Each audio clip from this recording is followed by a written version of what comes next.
Bana Kinshasa, Bana Congo Mobimba, monde entier le col à Rolanda Bisso à travers différentes chaînes partenaires na biso Mote na bino.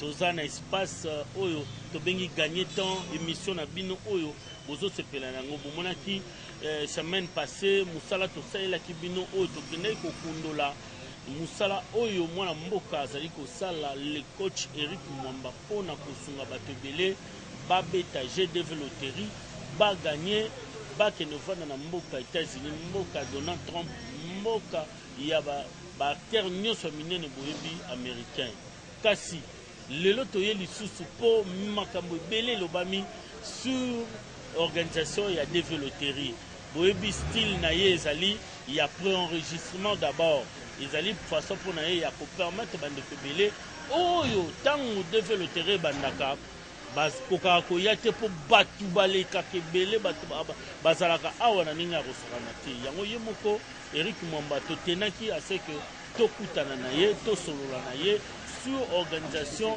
ya développerie oyo eza kobanda déjà awa na début ya mois ya octobre déjà gouvernement américain apesi déjà ndingisa po te salema po makambo belé lobamaki nsima nango bamituna nyonso wana Donald Trump alobaki ke développerie kozala te nyonso wana boko découvrir yango na kati ya émission ya mokola lelo gagner temps ndenge balobaka toujours il to facto sadi toleka ingénieur Eric Mwamba yende toyambi ye le coach bonjour. Bonjour Thierry, bonjour à tout le monde. Toza na songa koyambo une fois de plus na cadre ya espace oyo gagner temps 2 semaines après le lancement et après enregistrement, bilan zani. Voilà, bilan est toujours positif, ni na lobaka. On moni basiba café Eric, ezawana eza lumière, éclairage. Donde to lobaka. On moni na lobaki système eza siko ya bâton. Donc bâton de Moïse, na ina fongoli nzela, batu bangwana bazoleka. Donc bilan est positif, batu baye déjà, il y a déjà plus de 5000 personnes ou ba préenregistré d'abord dans les 2 premières semaines oyo. Donc toujours continuer, toujours en tout cas positivement par là, bilan et après enregistré, mais ça toujours positif. Voilà, bilan est positif, mais makambo lobami pe simana yango. Batu mingi balobi que non, ingénieur Eric Mwamba za ko escroquer batu pour enregistrement pour la mutabe ta développer za la rati. Tomoni ko na bilili ndenge bandeko mususu bazo ko continuer ko kotisa bato yango na mitu misusu balobi non c'est que ils allaient escroquerie. Est-ce que pour enregistrement ils a escroquerie et pas ya basiber ya Eric to eza ndenge nini yo moko initiateur nango omoni ndenge. Voilà, donc bana Kinshasa, bana Brazzaville, bana Angola. Moni Eric Mwamba azawana pona sunga peuple d'Afrique nyoso. Ngata na lobaki ba système wana sala préenregistrement, na sala prise en charge, na sala famille d'accueil aux États-Unis. Donc c'est-à-dire quoi? Tant on a yé développer banda jakala, ba initiateur à développer, ce sont des Américains. Contrairement à ba misusu ba lobaka leki na télé a lobby initiateur à développer.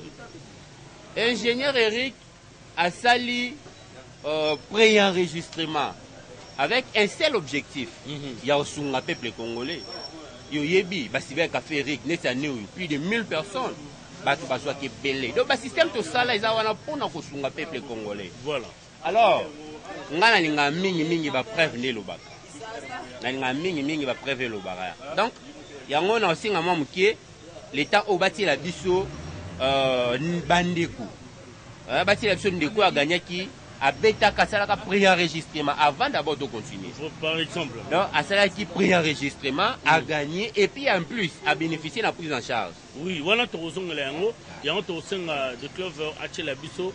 Nanu ndeko yo a bêta préenregistrement puis a gagné a yaki ko sepela et puis bazué les sous na prise en charge nanu zalate non comment. Voilà, donc bana kinde to lobaka, on va bien faire que biso nga ba témoignage. Tant que tu as solo ya pré-enregistrement, tu as solo ya prise en charge, tu as solo ya famille d'accueil aux États-Unis, tu lingaka ba témoignage et la kisa. Biso za ba to mote to lobaka toujours ganga inutilement la télévision, 16 ans d'expérience, 20 ans d'expérience au salanini. yo wana kuma olanda ba préenregistrement au kiti kutu. Donc voilà, au soldé devait le terrain parce qu'on quitte tikala na restaurant parce que aux amutu olambela rabatu ma pegasoso ya moins cher, voilà. Donc rôle na yo eza pour lamba biso to katoliaka, mais ma cela devait le terrain eza maîtriser na ba informaticien qualifié. Donc vous êtes devant ingénieur Eric, voilà. Donc mouché tout men ya solo. Donc biso to lobaka na biso te. Eza musalo to tangela. Donc nde to solo ba toza déjà na yemoko, je crois déjà bon on a gagné na biso yeyo. À ça la pré-enregistrement. Oh le loba tu bazo loba, hein? Donc baza la difficulté, batanga classe bien té et comme problème et tu n'as pas tout loba n'importe quoi. Donc pré-enregistrement à tout juillet prise en charge magamunyoso. Ngana loba te na linga yemoko loba. Ponga so na lobi oh aloba na loba te yemo gagna aloba. Voilà, bonjour. Bonjour ingénieur Eric. Voilà, fais ça comme moi tout. Ouais, banakini eza Hugues Yueni. Naza gagnant ya Cyber Café Eric. Na gagné na pré-enregistrement. Donc na ya avant DV Banda na pré-enregistré. Allez, suite yango yo visa na nga yango yo. Visa na nga yango eza kuto samba te. Na leki na ambassade et leki très bien. Donc inconvénient mo côté. Ba o bazolo ba keno pré-enregistrement existera te. Nga yeyo. Nga moko yeyo na gagné na pré-enregistrement. Na ya te ende bat bazake belé tout konso na beta nga avant pour na boya ki pour na Cyber Café ki bat batondaka ebelé. Yango na ngana na sima. Na ya ko zwaka juste accusé de réception na ngai pour na beta na pré-enregistrement. Donc yango yo ba o baza ko hésiter pour enregistrement ba ya na Cyber Café Eric balanda ba les ont dit parce que ebelé bazo benga ba nzambe me ba nzambe te nzambe ingénieur Eric Mwamba yango ngai yo visa na ngango. Donc Cyber Café Eric et denga du début jusqu'à la fin prise en charge na famille d'accueil mpandi na okende. Donc naza mutukuna te grâce à Cyber Café Eric na okita kuna pe ba ko orienter nga ndengi na ko organiser vi na ngai yango yo babani na nga au début jusqu'à la fin ya ba démarche nyonso frais financiers ba aider ngai jusqu'à la fin. Donc c'est un peu ça. Donc voilà, donc dès que tu utika koloba, biso to banda ko aider peuple congolais banda kala. En tout cas, banakin, bana Brazzaville, boza mayele. Mutu yaza mposa ko aider peuple congolais, a ozala mutu o yazo soutenir yena ba moyen nyonso. Alors, ko umela, ko tsama kele na télévision, ça n'a rien à voir na action au biso to salak. Donc, ba pris enregistrement et ça n'est convenient mon côté, to banda djako salango banda kala. Batu ba gagnaka yango esala ki na Cyber Café Eric batu ba gagnaka ebelé. Voilà Igieyo aleka préenregistré a joué a y a gagné a joué visa na lelo. Donc to seli ba démarche to seli prise en charge du début jusqu'à la fin ya mbongo nyonso na billet makambo nyonso to landeli même pour accompagner partout banda okindi to banda oketika e. Donc wana ça message juste to sali yango pour na koyebisa batu ke individu o azoleka na télévision cuisinier ou azo lega na télévision pour na koloka ko influencer bato. Vous comprendre que place na yeza na cuisine. Alors informaticien ezan bakolo nango. Ingénieur bien qualifié que je suis. Alors vous allez influencer te muta bangi sabinote cuisinier moko bangi sabinote un coiffeur moko boyaka taka suki abangi sabinote mutu moko azana droit ya kopekisa pré-enregistrement azati. Le va pré-enregistrement ils ont continué.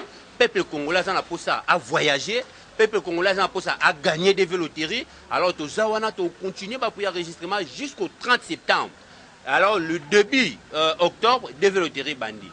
Donc tu souhaitais bino bateau pour ça biso confiance parce que sans bino biso doit rater. Donc tu souhaitais bino bonne chance et tu bengi pe bino bateau bolanda biso. Bon les gars déjà toujours continuer, ba porte na biso qui déjà ouverte, grandement ouverte depuis le 1er septembre. Toujours continuer à pré-enregistrement jusqu'au 30 septembre, na octobre, des véloteries bandits. Alors, tu souhaitais bonne chance. Voilà, et souhaitais ça famille mbote, ça bandego mbote, ça la rame, moi, bien moebi.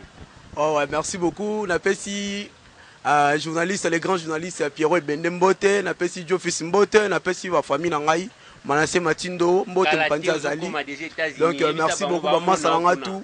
Na tikibino botika malamu nga déjà ngayo yo kamingité na matalanga mikili na kumanga mona nord. Donc merci beaucoup et surtout des gens. Donc kalaté déjà vous voyez ningazo mata. Po biso aussi kalaté to ketika eti na aéroport to la Sabino. Tangazo comme en États-Unis famille d'accueil boromona.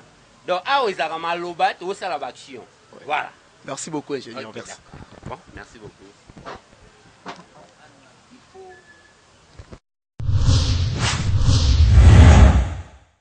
Voilà. Ingénieur Torutugola Nandenge Ndeko a Betaka pour enregistrement et pas na yo on a cyber Eric pas yeko gagner mais sikoyo assurance nini oko yebisa na bandeko ba otala biso surtout bato yo ba pesi ba cyber Eric confiance ya ko participer d'abord na pour enregistrement ba continuer to bazela kaka devait le terri proprement dit les arobanda contrairement il y a oyo bande ko belé ba leki na ba TV ba lobi ke ezali escroquerie isa lokuta.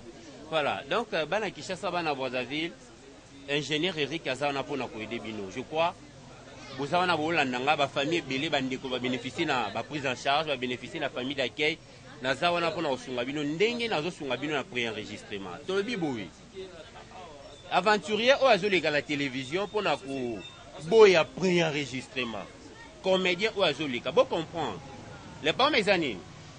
Informatique aujourd'hui, ils ont maîtrisé n'aba informaticien. Un comédien, un cuisinier, a na capacité ou anaté, il y a maîtriser informatique. Alors, le lot, en tant qu'ingénieur, d'ailleurs, il y a Mouchette, n'a pas si bien sur Mouchette Mbote. Voilà. Donc, étant ingénieur, il y a second cycle, on a maîtrisé bien informatique. On a créé un pré-enregistrement pour na sala. D'ailleurs, le mot l'indique. Pré-enregistrement. Pré-enregistrement, même en Éco Hollande, Ezanine, pour confuser Zalati, pour comprendre qui. Moutoua Zoleka pour na Koloba, c'est discroquerie, c'est lui-même d'abord à escroc. Pré-enregistrement, la canine. Toyebi bien, chéri Oyebi, Oyaka a pendant développer. Les alara somme. Donc, il y a un n'a profité, mais n'a pas si déjà date à développer. Développer, si tu refais le 3 octobre. Voilà. Donc, le 15. Dans 2 heures du temps, tu peux lancer des gens. Et puis, nous avons annoncé. Si tu as développé Ekobanda, Ekofongwama, le 3 octobre, Nangonga ya 18h, heure à Kishasa. Ekokangama, le 7 novembre, Nangonga 18h.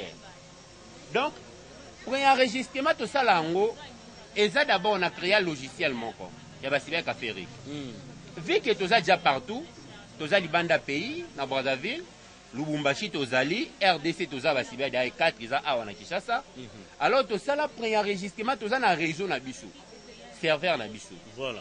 Donc, pour un enregistrement, dans la Néni, Bandeke Bolanda, et ça, que Soko Yé, au fouti mbongo na yo, to kangi yo directement photo.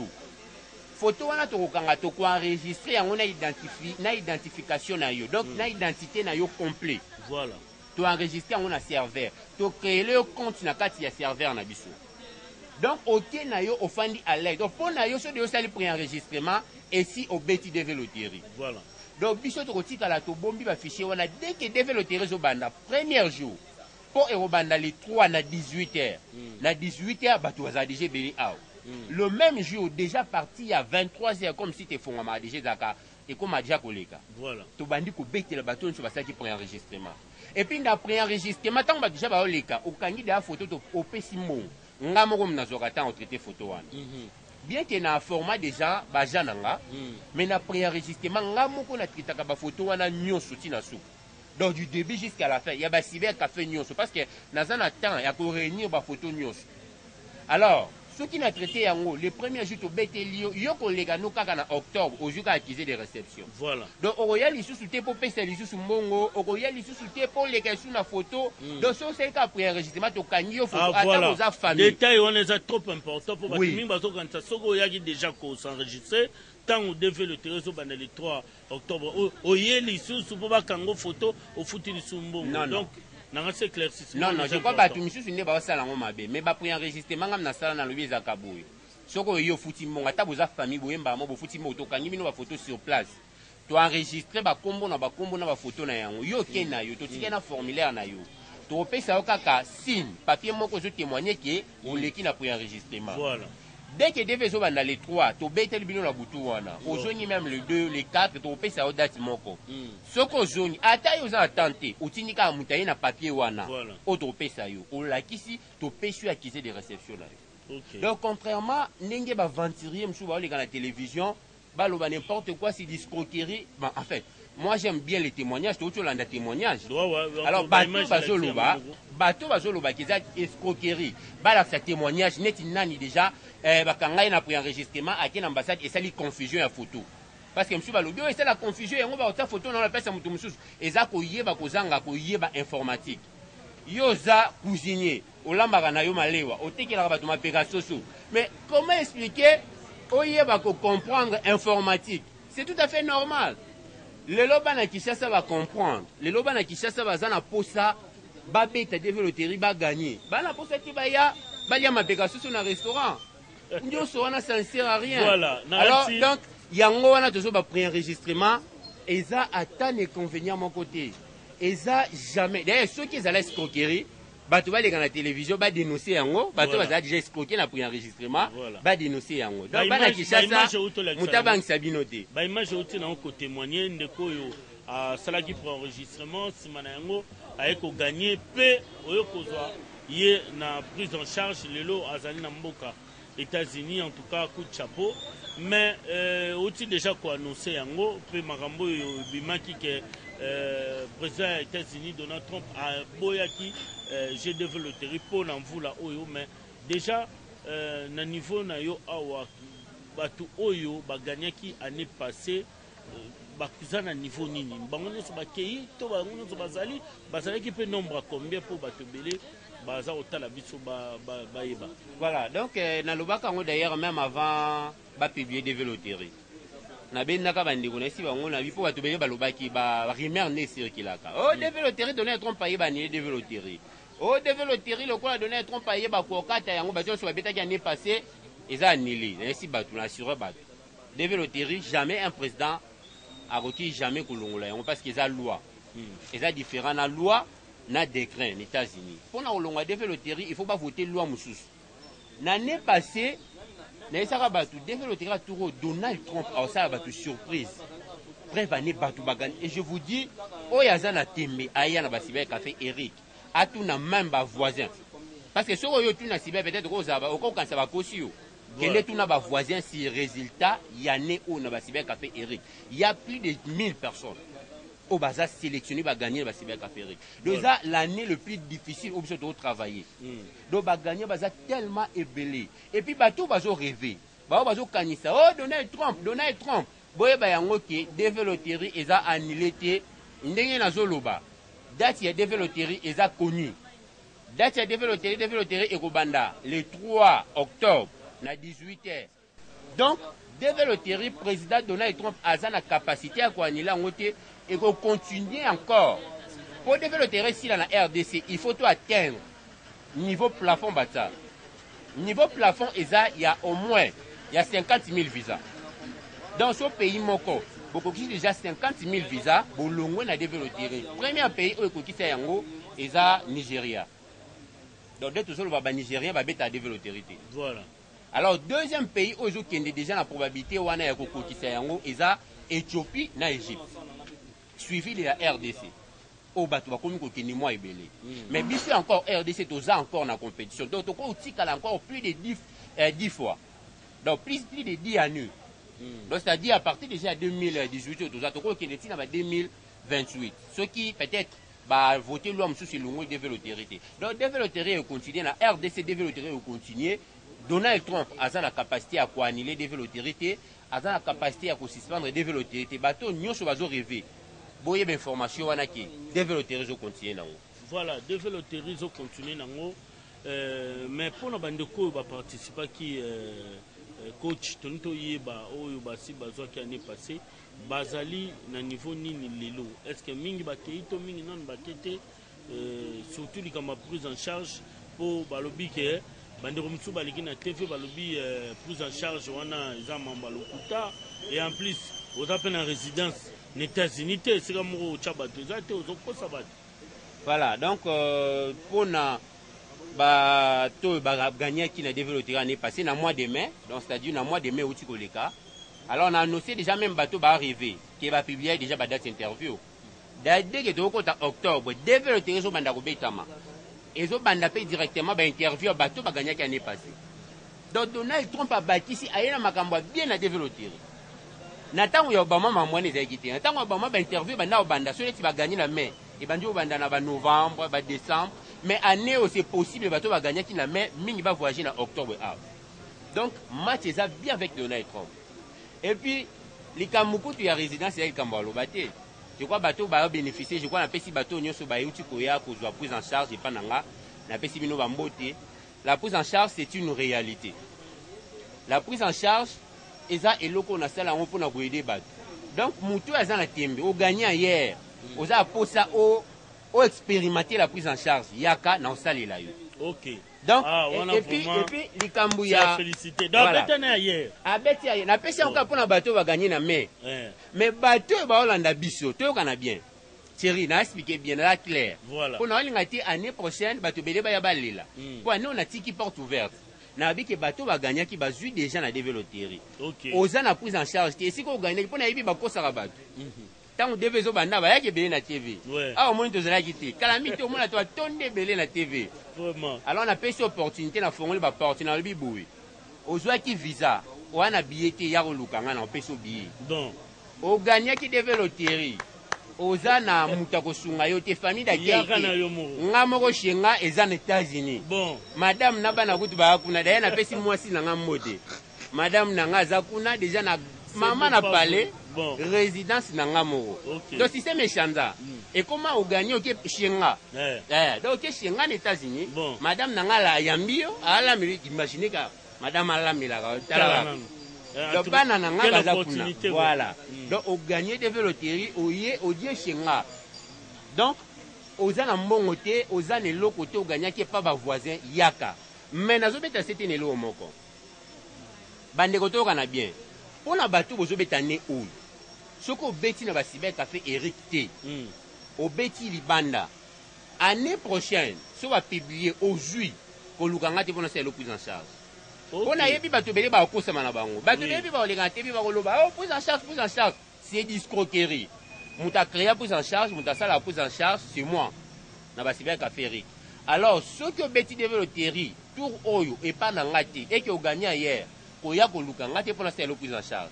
On a yebi kuna ba ko sa yo. Tango gagné OK, bo c'est la prise en charge, ba boa kisi yo et comme likambo ko luka, ba noko ba contribuer et comme likambo luka bo teka demi partiel, mais na ba cyber Eric ba on nyuso bozo beta.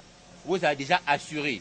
Ce que vous gagnez, nana posa te oh nazata na $5 te. Oh passeport nana posa wana te. Yako beta to na passeport te. Carte de lecteur, je m'en fous.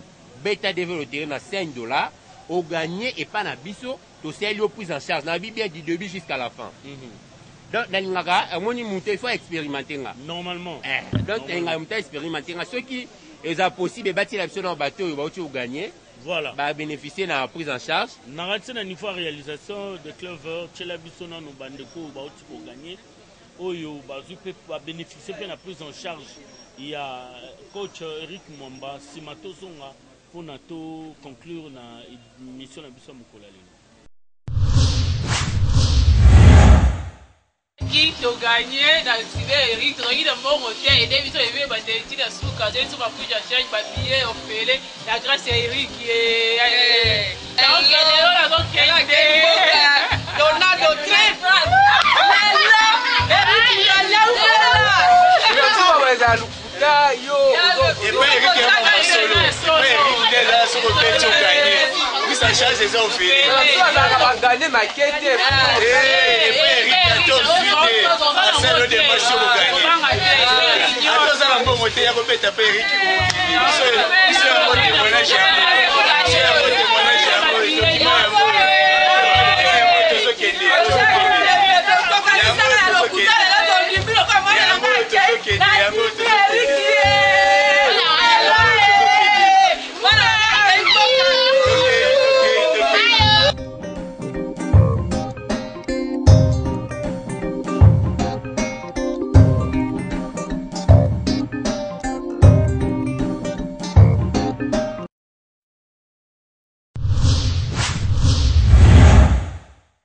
Voilà, merci na de Clover, merci na réalisation côté kuna Ig Mugeya équipe Mobimba Bozawana.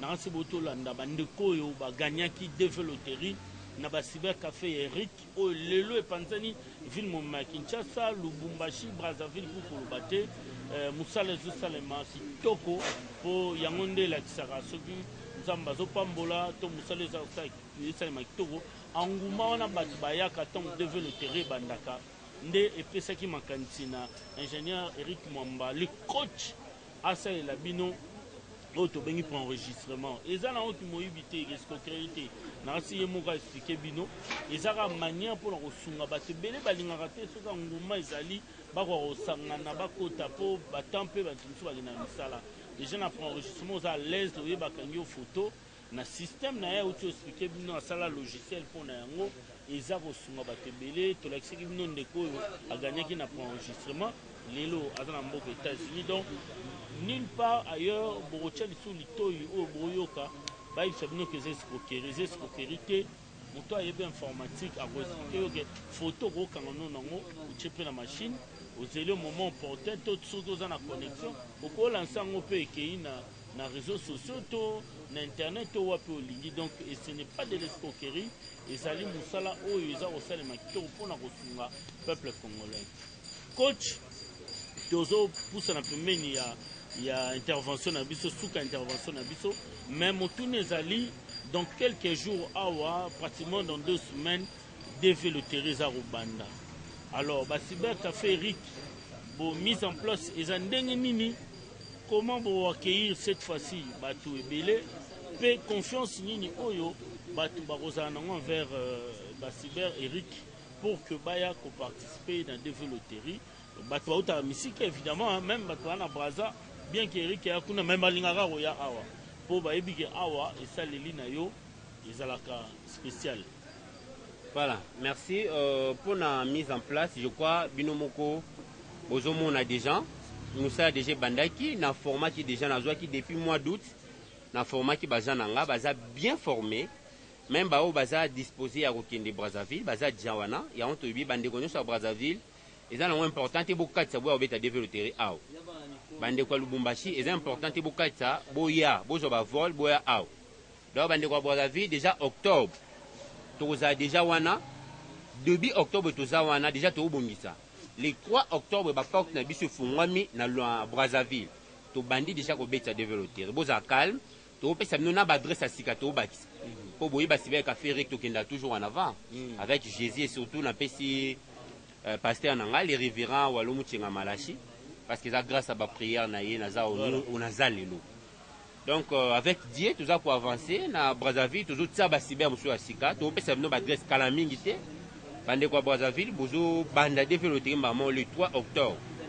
alors bande kwa Kinshasa déjà ba préenregistrer mais je continue puis préparation est déjà bien match est bien à ba cybercafé Eric toza wana to travailler déjà to changer même horaire na biso to mo travailler chaque jour du lundi au dimanche voilà to travailler déjà 7h sur komindingo au goût de ba porte eza au fond donc de 7h jusqu'à 22h sur le temps ba cybercafé Eric au moins na biso sans oublier surtout adresse à Sikao to sel na Willery adresse à Sikato fongoli wana eza juste sangi Willery musikate na mosquée en face ya Sonas oui donc sur leki outi Victoire jo mata ville au leki ka rompo Willery pusani muki avenir sangi au moins na cybercafé d'ailleurs au moins na même panneau na biso eza wana pona batinyo so bautaka Kitambo bautaka Gombe Kinshasa bautaka ba parti wana kuna to tieli bino cyber wana eza comme référence parce que bana Kitambo balela ki trop alors matete tozawana ezo sala donc ba cyber na sino matete na terre chobo je crois bon on a même ba image yango wana même drone